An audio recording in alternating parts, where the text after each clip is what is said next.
The director is the guide behind the vision of the film. I always like to think he's a guide. Even if he wrote the film himself or somebody wrote it for him, the director essentially is just shepherds whatever vision the film has into its final form. That's a little bit too precious or romantic, but yeah, so director is the captain of a ship. I think in terms of keeping in shape as a director, I think it's very important when I'm shooting a film or before I shoot the film that I do what is essentially my homework. I've talked about preparedness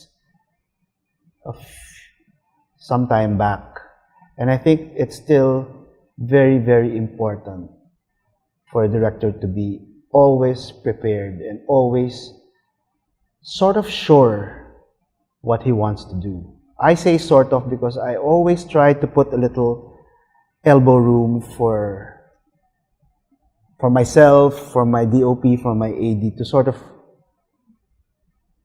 color outside the lines, if you will. So you have this little room where we can just go rock and roll on the film. I think that's very important, especially considering who the team I work with is. It's very crucial to our workflow to have that extra room for us to play around with what we've already agreed on. So yeah, I try to be very, very prepared to keep myself in shape. And I also try not to forget to play, because I think it adds a very specific and very special energy to the film if you give yourself the permission to play around with it. And to push it. By play around, I essentially mean to push it further, to take a little bit of a risk, to have a little bit of balls, to sort of push it somewhere that you think at least it hasn't gone yet. So that's essentially how I keep myself in directorial shape. Discipline and the permission to... Of course, when I'm not working on a film, I still need to keep in shape as a director. So I try to watch as many things as possible. I say things because I don't necessarily mean just watch films, but I also watch like experimental work or music videos, or I also read a lot. I think that sort of feeds into how I think up narratives for film, by reading a lot. And I just don't read comic books. I read books. I listen to music. I try to read songs, and I try to get a lot of energy from other disciplines of art, like paintings and stuff. So I always try to keep myself in my own personal loop. So those are basically my regimen as a director to keep myself in shape for when I make a film or for when I'm making a film.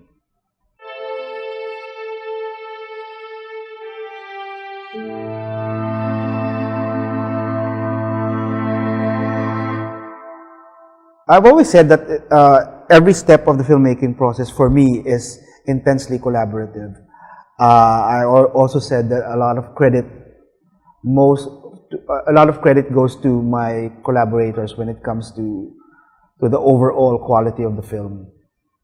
And that goes from my sound designer to my DOP to my AD and also to my actors. Every time I work with actors, I always try to pull out themselves and try to put them in the character, or at least I ask them to put themselves into the character. That's the first step of our collaboration. I don't impose or don't force the character down their throats. I just give them a sense of, this is the character that I wrote, but I want you to embody it, and I want you to embody it with yourself. It's a very difficult instruction for most actors because they're not necessarily given that kind of access by other directors. But I try to give them as much room to play around within the character as possible. Of course, if it doesn't work, I tell them it doesn't work. So I ask them to try a different tack. But I always try to make them feel as if they're on the scene, that they're not just performers that performing for us, but they're essentially a part of the main team that creates the sequences, that creates the film.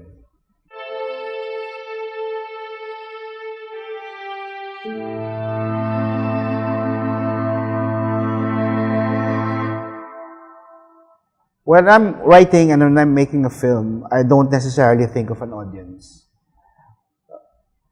It's a trap to think of your audience. It's a trap to think of your fan base if you do have one. Because then, whether you like it or not, whether unconsciously or not, it sort of contaminates how you develop the narrative or develop the material. At worst, it colonizes it. So it becomes almost close to pandering. It's a trap I've fallen into many times before and has resulted in aborted screenplays. So I try not to think of the audience. I do know that there's an audience out there for the films that I make. I'm not sure if they're the same audience for each film. I'm not necessarily sure if I know them already, if I've met them already. But I know that there is. And every film that comes out is sort of on a search mission for who that audience is in particular. So I give myself almost unlimited freedom when I'm writing by not thinking of who I'm writing this for, except maybe for myself. All the choices I make on the screenplay stage and on the shooting stage, I always run by just one member of the audience, which is myself. And that sounds like very self-indulgent, but it isn't. You actually do make a film for yourself when you're making a film. You're not making a film for an audience because the audience isn't there.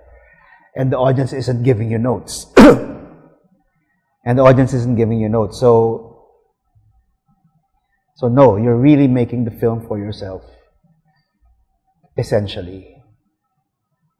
So I don't think of the audience that much. But when the film comes out, that's when I try and figure out who the audience is. That's the only time, I think. Okay. It also frees me from the burden of asking myself, does this work? Or will it touch people? I don't want to be overly concerned about that when I'm making the film. And since I'm also making horror films, I think that dovetails into the fact that I'm making horror films because horror films have tropes and rules that you sort of tap into as part of the process, maybe, or part of a tradition, or part of achieving a certain effect. So it's almost disingenuous to say that I don't think of an audience, and yet I make horror films which have all these rules that you go by that are very audience-centric rules. But the thing that I do when it comes to that is that I deliberately subvert those tropes whenever I get the chance. I think it's a big burden for a filmmaker to start thinking of its audience while he's making a film or shooting the film. I try not to think of my audience when I'm writing the screenplay, when I'm shooting the film, when I'm editing the film. I don't even think of the audience when the film's out. I only think of the audience after they've seen it and after they've made their presence felt. And when I meet them, or I meet some of them, that's when I know who I've connected to. And it's always gratifying to find someone in the audience who you've connected to. But as a part of the creative process, I think it's dangerous to think of the audience beforehand or while you're in the thick of writing or shooting a film. Because it contaminates the process and sometimes even colonizes it, because you start compromising the way you write to sort of pander to this invisible audience in your head. Sometimes you do it unconsciously and you only realize it when the script is finished and it doesn't work. So I try to abolish the thought of an audience when I'm working on a film. Plus the fact that I make horror films, I don't think my films touch people that much, or at least touch them in the way that we understand how touching lives goes down, or at least touching them in the way we think films touch people's lives. But it's also ironic because I don't think of an audience, but horror films are essentially an audience-centric genre because they have all these tropes and devices that are meant specifically to create a reaction in the audience.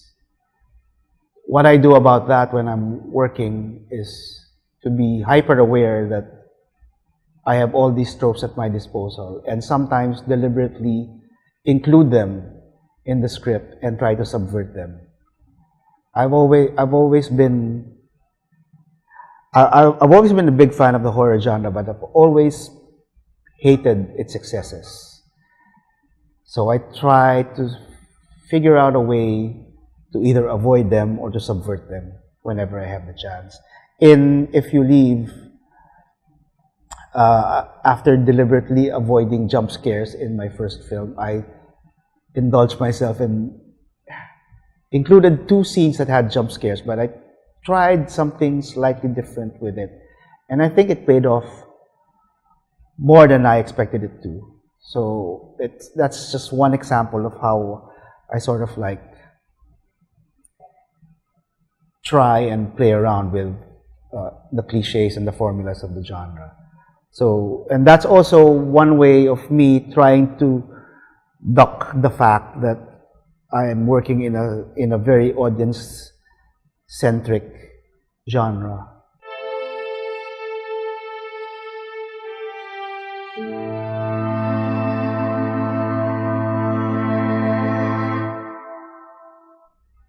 Director's treatment, usually when you send your script to a grant-giving film festival or you pitch it, you usually have a director's treatment included as part of the package.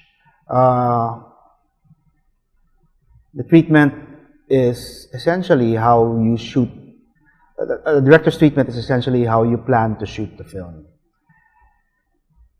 And it covers everything from tone, mood, rhythm, maybe even color, maybe even acting style, everything that needs to be included to complete the picture of how you want to shoot the film. The treatment varies, for me, varies with each film, as it should, because they're very different. They may be of the same genre, but they're very different materials. So, yeah, it shifts from film to film. Well, of course, after making 4 films, short and long and medium, you start to sense that there's a pattern in the way I make films. There's certain tropes that I keep using. There's certain mannerisms that keep coming up. I think it can get annoying, but I think that's also very heartening on my end because it sort of gives me a sense that I'm developing a voice. Hopefully, I can outgrow it and move on to something else before people get tired of it. But for now, I just let it happen organically and it just comes out. So, yeah.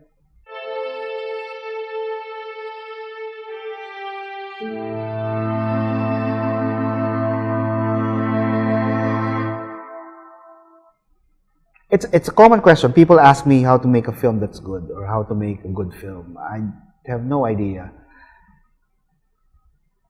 Most filmmaking is a lot of good luck, and I'm not being falsely humble when I say that. It is a lot of good luck. But it's also a privilege in a way because you're making films. So it's not like you're working in a factory or you're being deployed for battle. You're making films. So it's both a privilege and it's both